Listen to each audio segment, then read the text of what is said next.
আলহামদুলিল্লাহি রাব্বিল আলামিন ওয়াসসালাতু ওয়াসসালামু আলা সাইয়্যিদিল আমবিয়াই ওয়াল মুরসালিন আম্মা বা'দ ফাআউযু বিল্লাহি মিনাশ শাইতানির রাজীম বিসমিল্লাহির রহমানির রহিম আসসালাতু ওয়াসসালামু আলাইকা ইয়া রাসূলুল্লাহ ওয়া আলা আলিকা ওয়া আসহাবিকা ইয়া হাবিবাল্লাহ আসসালাতু ওয়াসসালামু আলাইকা ইয়া নবিয়াল্লাহ ওয়া আলা আলিকা ওয়া আসহাবিকা ইয়া নূরাল্লাহ।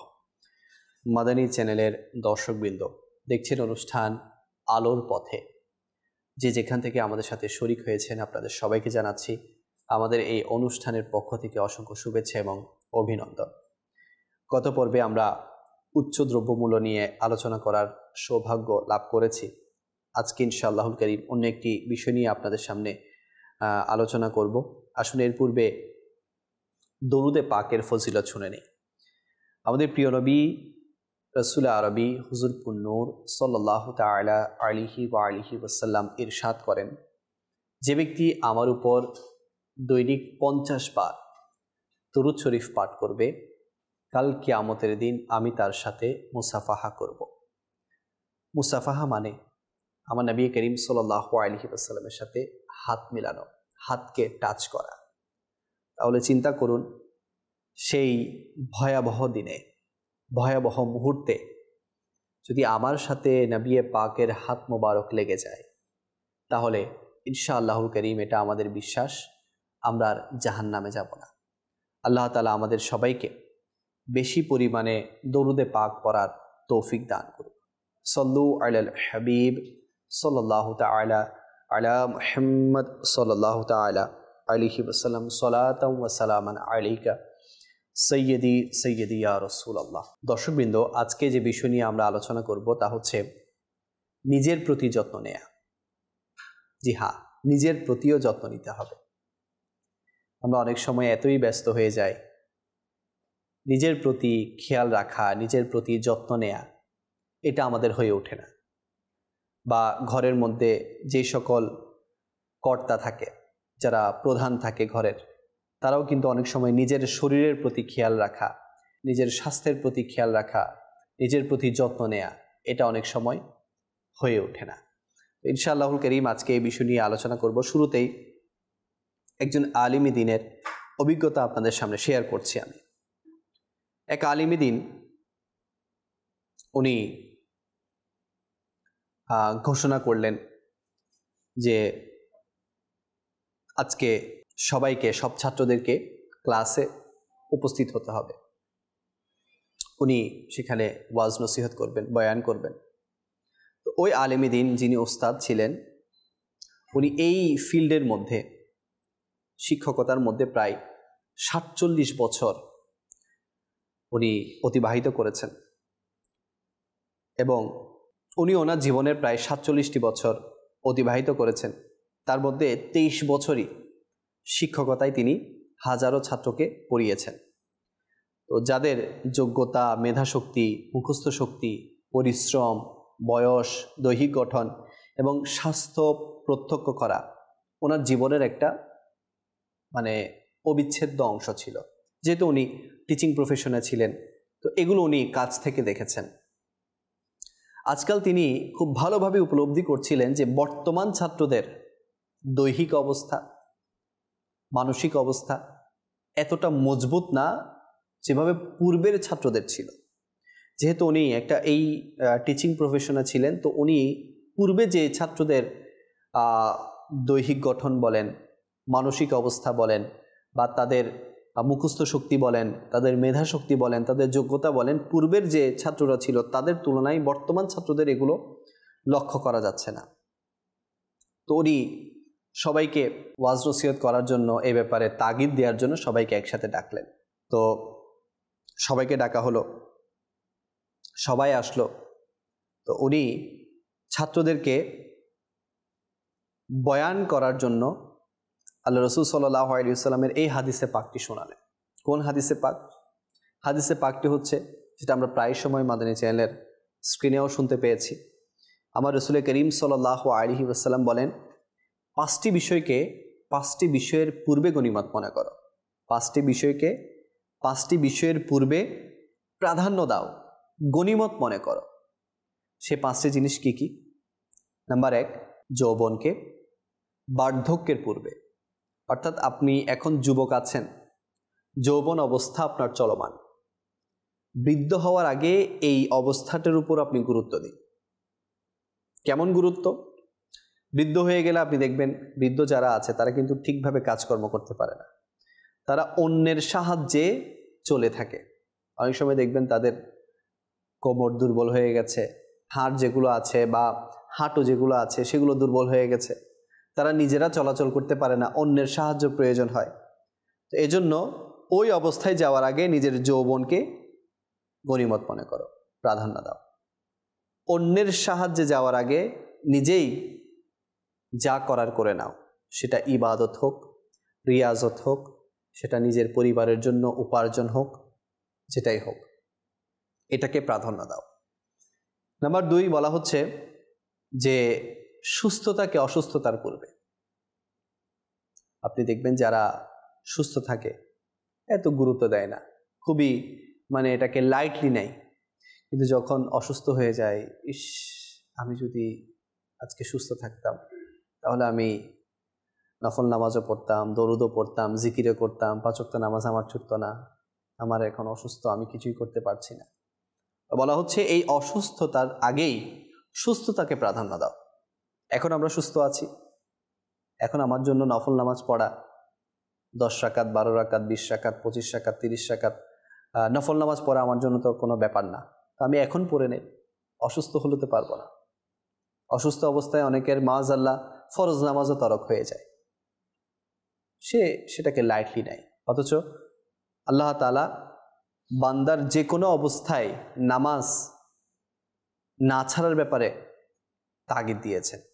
আপনি যে অবস্থায় থাকেন না কেন, আপনি অসুস্থ, আপনি শোয়া থেকে উঠতে পারছেন না, আপনি শুয়ে শুয়ে নামাজ পড়েন, নামাজ কোনো অবস্থায় মাফ নেই। কিন্তু আমরা সামান্য জ্বর, মাথা ব্যথা, সর্দি কাশি হলেই নামাজ ছেড়ে দেয়। আল্লাহ করিম আমাদেরকে সুস্থতাকে অসুস্থতার পূর্বে গনিমত মনে করার তৌফিক দান করুন। আসলেই আপনি সুস্থ আছেন, এটা যে কত বড় নিয়ামত, এটা আপনি তখন বুঝতে পারবেন যখন আপনি হসপিটালে যাবেন।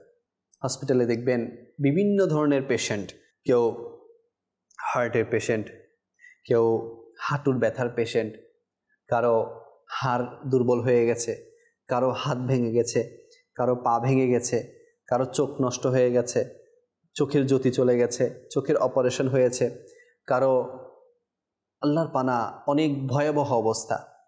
যখন আপনি এই অবস্থাগুলো দেখবেন তখন আপনি মনে করবেন যে না, আল্লাহ পাক আমাকে অনেক ভালো রেখেছে। যতক্ষণ পর্যন্ত আমরা কোনো অসুস্থ ব্যক্তিকে দেখব না, ততক্ষণ পর্যন্ত আমরা নিজে উপলব্ধি করতে পারবো না যে আল্লাহ পাক আমাকে কত ভালো রেখেছে। আপনি দেখুন, আল্লাহর অনেক বান্দা আছে যাদের 2 হাত নেই, শুধু পা দিয়ে চলাচল করছে, তাদেরকে কেউ না কেউ খাইয়ে দিতে হয়। তো আল্লাহ তাআলা আমাকে নিজের হাতে খাওয়ার সেই সামর্থ্যটুকু দিয়েছে। আপনি অনেক বান্দা পাবেন যারা চোখে দেখে না, অপরের সাহায্য নিয়ে চলতে হয়। তো আল্লাহ পাক আমাদেরকে চোখ দিয়ে দেখার তৌফিক দিয়েছে। অনেক মানুষ পাবেন মুখে কথা বলতে পারে না, বোবা, কানে শুনতে পায় না, বধির। তো আল্লাহ পাক আমাকে কানে শোনার, মুখে বলার সুযোগ দিয়েছে। অনেক মানুষ দেখবেন যাদের পুরো শরীর আছে, পা নেই, কত কষ্ট করে তারা চলাফেরা করছে। তো আল্লাহ পাক আমাকে যে সুস্থ রেখেছে পরিপূর্ণভাবে, টপ টু বটম আমাকে সুস্থ রেখেছে, মাথার চুল থেকে শুরু করে পায়ের তালু পর্যন্ত কোনো অঙ্গ যে আমার এখনো আল্লাহ পাকের দয়ায় অসুস্থ হয়নি, এটা আল্লাহ পাকের কত বড় নিয়ামত। এই জন্য সুস্থতাকে অসুস্থতার পূর্বে গনিমত মনে করতে হবে। আচ্ছা, গনিমত মনে করা মানে কি? শুধু কি শুকরিয়া আদায় করা যে আলহামদুলিল্লাহ, হ্যাঁ এটা তো দরকার যে আল্লাহ তোমার শুকরিয়া যে তুমি আমাকে সুস্থ রেখেছো, কিন্তু এই সুস্থতাকে গনিমত মনে করার মানে হচ্ছে এটা দিয়ে আপনি ইউটিলাইজ করবেন। এখন আপনার সামর্থ্য আছে, ক্যাপাবিলিটি আছে, শক্তি আছে, এটাকে আপনি ইউটিলাইজ করবেন কোন কাজে? আল্লাহ পাকের রেজামন্দিওয়ালা কাজে, যেই কাজে আল্লাহ পাকের সন্তুষ্টি আছে ওই কাজে। যেমন আপনি এই সুস্থ আছেন, 5 ওয়াক্ত নামাজ যাতে এই সুস্থতার মধ্যে আপনার না ছুটে। আপনি সুস্থ আছেন, আপনার দরুদে পাক পড়া যাতে না ছুটে। আপনি সুস্থ আছেন, হালাল ইনকাম করা যাতে আপনার না ছুটে। এগুলো হচ্ছে সুস্থতার গনিমত মনে করা। নাম্বার 3, আমার রাসূল করিম সাল্লাল্লাহু আলাইহি ওয়াসাল্লাম ইরশাদ করছেন, সম্পদশালিতাকে অভাবের পূর্বে গনিমত মনে করো। অনেকে অনেক অঢেল সম্পদের মালিক হয়, তখন সে নিজেও কুল পায় না যে এই সম্পদকে সে কি করবে, সে হারাম কাজে এই সম্পদগুলোকে ব্যয় করতে থাকে। আপনি দেখবেন অনেক সম্পদশালী লক্ষ লক্ষ টাকা কত গুনাহের কাজে খরচ করে ফেলতেছে, কিন্তু যখন তার যে অভাব চলে আসে সে টেনশনে পড়ে যায়, আমি যদি টাকাগুলোকে ভালো কাজে ইউজ করতাম। আবার অনেক দেখবেন সে তার পরিবারের যে মৌলিক চাহিদা, টাকা আছে এখন, কিন্তু তার পরিবারের দিকে তার কোনো খেয়াল নাই, বন্ধুদেরকে নিয়ে আরাম আয়েশে লিপ্ত থাকবে, বাইরে বন্ধুদের পেছনে অনেক টাকা উড়িয়ে ফেলবে, কিন্তু তার পরিবার যে এখানে না খেয়ে আছে সেদিকে তার কোনো ভ্রুক্ষেপ নেই। এরপর তার টাকা আছে, সে চাইলে তার প্রয়োজনীয় যে চাহিদাগুলো আছে সেগুলো মেটানোর পর বাকি টাকা সে কোনো জায়গায় ইনভেস্টমেন্ট করতে পারতো, কোনো একটা ব্যবসায় খাটাতে পারতো, এবং ব্যবসায়ী সেখানে তার টাকাকে ইনভেস্ট করে সেখান থেকে সে মুনাফা অর্জন করতে পারতো। তো যখন সে কাজগুলো করে না, যখন অভাব চলে আসে, তখন তার মাথার মধ্যে এটা ঘুরে, আমি যদি ওই টাকাগুলোকে এভাবে খরচ করতাম, ওদিকে লাগাইতে পারতাম, ব্যবসায় ইনভেস্ট করতে পারতাম, বা দান সৎকার করতে পারতাম। অভাব চলে আসলে মানুষের কাছে এই খেয়ালগুলো আসে, অথচ যখন টাকা থাকে তখন ওই টাকার মানে কোন দিকে খরচ করতে হবে সেটা সে কুল পায় না। তো আল্লাহ করিম আমাদেরকে সম্পদশালিতা, অর্থাৎ যার কাছে সম্পদ আছে, অভাব আসার আগে এই সম্পদটাকে গনিমত মনে করে প্রাধান্য দিয়ে এটাকে যখন যেখানে যথাযথ জায়গায় খরচ করার প্রয়োজন সেখানে খরচ করতে হবে। আমার রাসূল আরও ইরশাদ করছেন, অবসরকে ব্যস্ততার পূর্বে। আপনি এখন অবসর আছেন, আপনি ব্যস্ত হয়ে যাওয়ার আগে এই সময়কে গনিমত মনে করেন, এই সময়কে প্রাধান্য দেন, নতুবা আপনি যখন ব্যস্ত হয়ে যাবেন তখন কিন্তু আর চাইলেও অনেক কিছু করতে পারবেন না। যেমন আপনি দেখবেন যারা ছাত্র ভাইয়েরা আছে বা যাদের এখনো কোনো সার্ভিসে যোগ দেওয়ার সুযোগ হয় নাই, এখনো ছাত্র অবস্থায়, বা যাদের এখনো কোনো ব্যস্ততা নাই, তারা এই সময়টাকে অনেক গুনাহের কাজে ব্যয় করে ফেলে। অথচ সে চাইলে বিভিন্ন ইলমে দ্বীন শেখার কাজে তার এই অবসর সময়টাকে কাজে লাগাতে পারত। সে চাইলে কোরআনে পাক যদি জানা না থাকে, কোরআনে পাক শেখার কাজে সে লাগাতে পারত। সে চাইলে দাওয়াত ইসলামের বিভিন্ন কোর্স হয়ে থাকে, ফরজ উলুম course, physical course, online course, সে চাইলে সেগুলো করতে পারত। দাওয়াত ইসলামের আলহামদুলিল্লাহ এখন ফয়জান অনলাইন একাডেমির মাধ্যমে দর্সি নিজামি কোর্স শুরু হয়েছে, সে চাইলে এগুলো করতে পারত। না, সেগুলো করবে না, সে বন্ধুদের সাথে আড্ডায় লিপ্ত হবে, দিনের পর দিন টাইম চলে যাচ্ছে, সেদিকে তার কোনো দৃষ্টি নেই, সেদিকে তার কোনো খেয়াল নেই।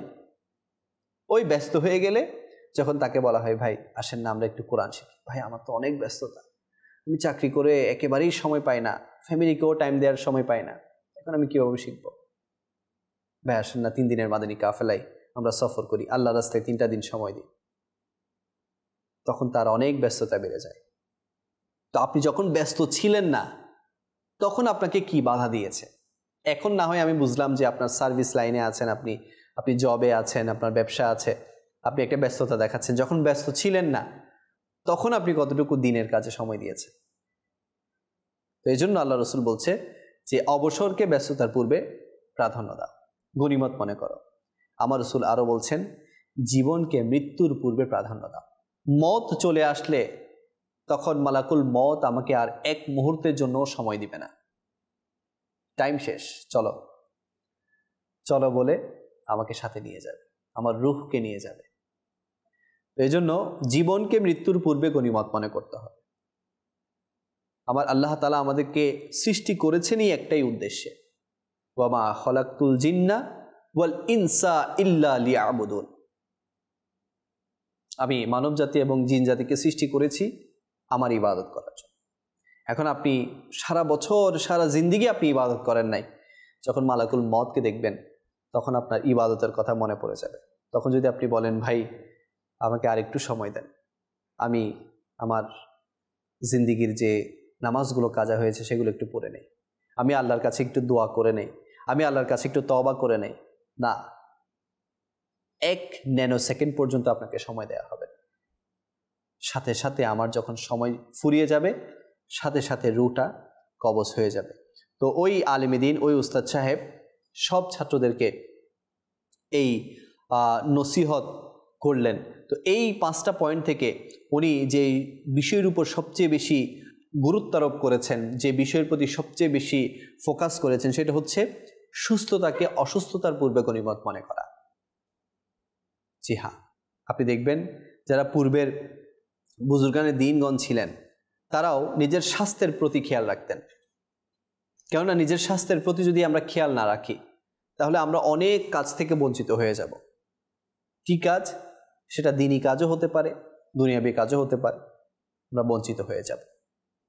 তো এই জন্য আমরা যদি চাই যে দিনী কাজ আমরা করব বেশি বেশি, আমরা যদি চাই যে আমরা আমাদের ব্যক্তিগত কাজ করব যথাসময়ে, আমরা যদি চাই যে আমরা দ্বীন ইসলামের খেদমত করব, তাহলে অবশ্যই অবশ্যই আমাদেরকে আমাদের শরীরের খেয়াল রাখতে হবে, শরীরের প্রতি যত্ন নিতে হবে, নিজের যত্ন নিতে হবে। যেমন বাহারে শরীয়তের নাম শুনেছি আমরা সবাই। বাহারে শরীয়তের মহান লেখক সদরুস শরিয়া বদরুত তরিকা হজরত মুফতি আমজাদ আলী আজমি রহমতুল্লাহি তাআলা আলাইহি, উনি বিকালবেলা হলে উনি বাগানে হাঁটতে বেরোতেন। ওনার একটা শিডিউল ছিল, উনি বিকালবেলা হাঁটতে বেরোতেন। তো এটার অর্থ কি? এটার অর্থ হচ্ছে উনি অনেক বড় আলিম, অনেক বড় মুফতি, অনেক বড় কিতাব লেখক, কিন্তু নিজের শরীরকে উনি টাইম দিতেন যে না, আমার শরীরেও যত্ন নিতে হবে। এখন আপনি এমন ব্যস্ততা দেখাচ্ছেন, না আমার সকাল একেবারে ঘুম থেকে ওঠার পর থেকে ঘুমানো যাওয়ার আগ পর্যন্ত আমি কোনো ফুরসতই পাচ্ছি না, আমি কোনো সময়ই পাচ্ছি না নিজের শরীরের যত্ন নেওয়ার, তাহলে এই বাহানা কোনো কাজে আসবে না। আপনাকে শরীরকে সময় দিতে হবে। সময় বলতে শরীরের যত্ন নিতে হবে, শরীরের ফিটনেসের ব্যাপারে যত্ন নিতে হবে।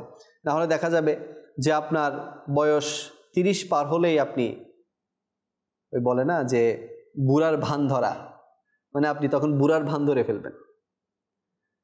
আদতে আপনি বয়সে বুড়া হন নাই, কিন্তু আপনার শরীরে আপনাকে সেই বৃদ্ধের বা বার্ধক্যের যে ছাপ সেটা আপনার শরীরের মধ্যে নিয়ে আসবে। তো এই জন্য শরীরকে সময় দিতে হবে। আপনি নিজের ব্যক্তিগত কাজ করতে চান, তাও শরীরকে সময় দিতে হবে।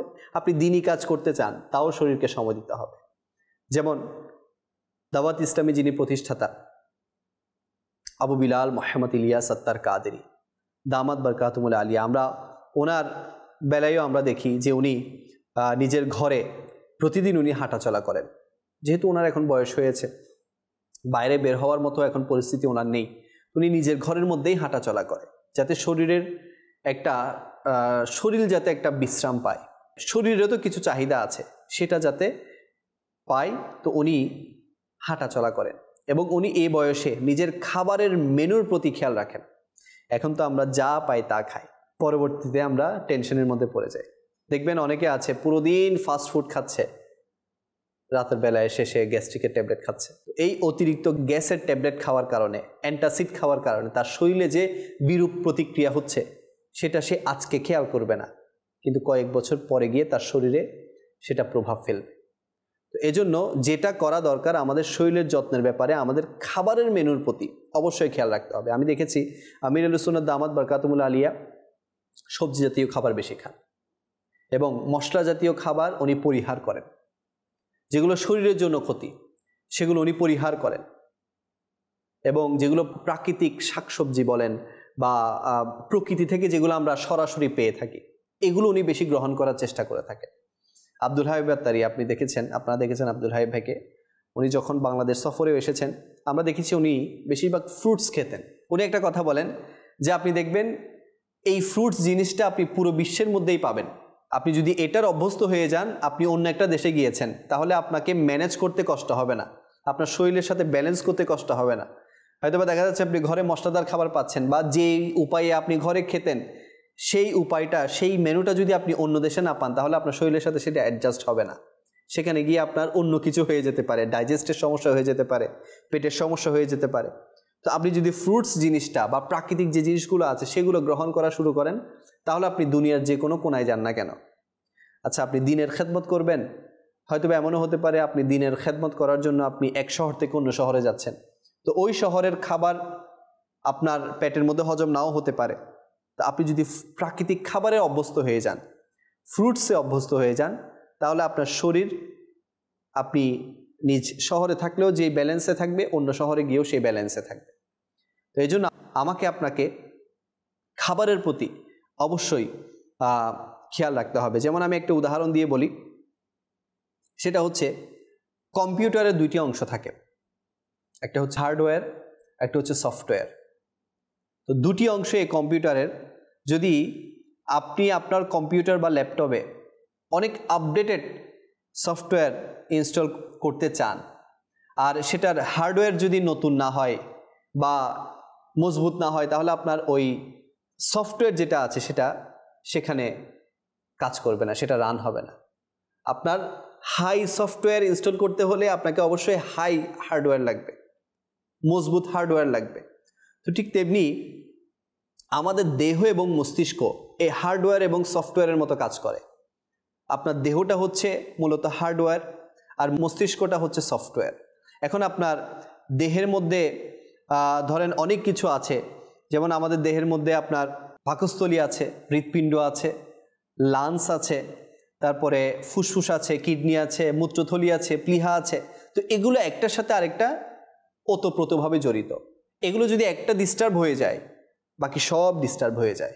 তো এই জন্য আপনাকে খাবারের প্রতি, অর্থাৎ এই পেটের মধ্যে থাকা যে সার্কেলগুলো আছে, যেগুলোর কথা আমি বললাম এতক্ষণ, এগুলোর প্রতি যদি আপনি যত্নবান না হন, তাহলে আপনার মস্তিষ্ক কখনো ভালোভাবে কাজ করবে না। এগুলো যখন ভালো থাকবে, তখন আপনার মস্তিষ্ক অর্থাৎ সফটওয়্যারটা আপনার ভালোভাবে কাজ করবে।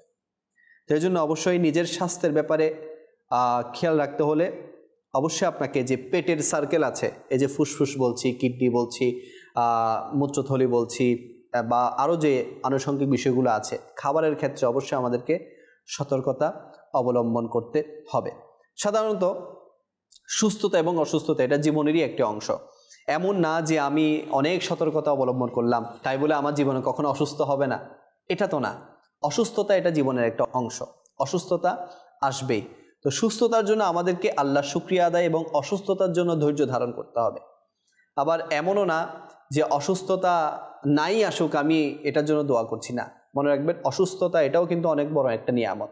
বলা হচ্ছে, কিতাবের মধ্যে এসেছে, যার জ্বর হয় সেই জ্বর যতদিন থাকে এবং জ্বর যখন তার দেহ থেকে চলে যায়, তার গুনাহগুলোকে ওই জ্বর তার সাথে নিয়ে চলে যায়। তো এরকম অনেক অসুস্থতা আছে যেগুলো আপনার গুনাহ মোচনের মাধ্যম হয়। এই জন্য সুস্থতার সময়ও আল্লাহ পাকের শুকরিয়া আদায় করবেন, অসুস্থতার সময়ও আল্লাহ পাকের শুকরিয়া আদায় করে ধৈর্য ধারণ করবেন।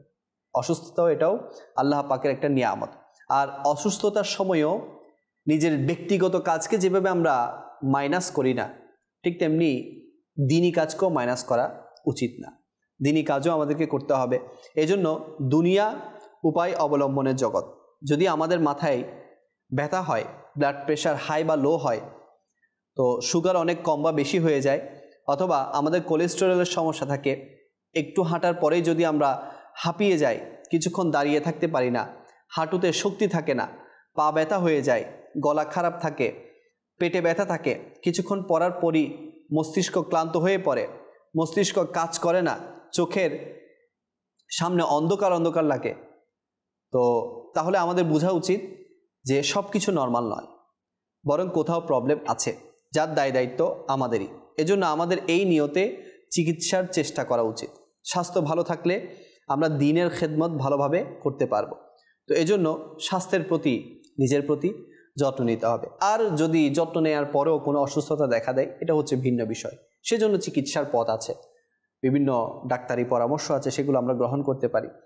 এবং আমি যে বিষয়ে সবচেয়ে বেশি আপনাদেরকে গুরুত্ব আরোপ করেছি, ফলমূলের ব্যাপারে, ফ্রুটসের ব্যাপারে, এগুলো আমরা বেশি গ্রহণ করতে পারি।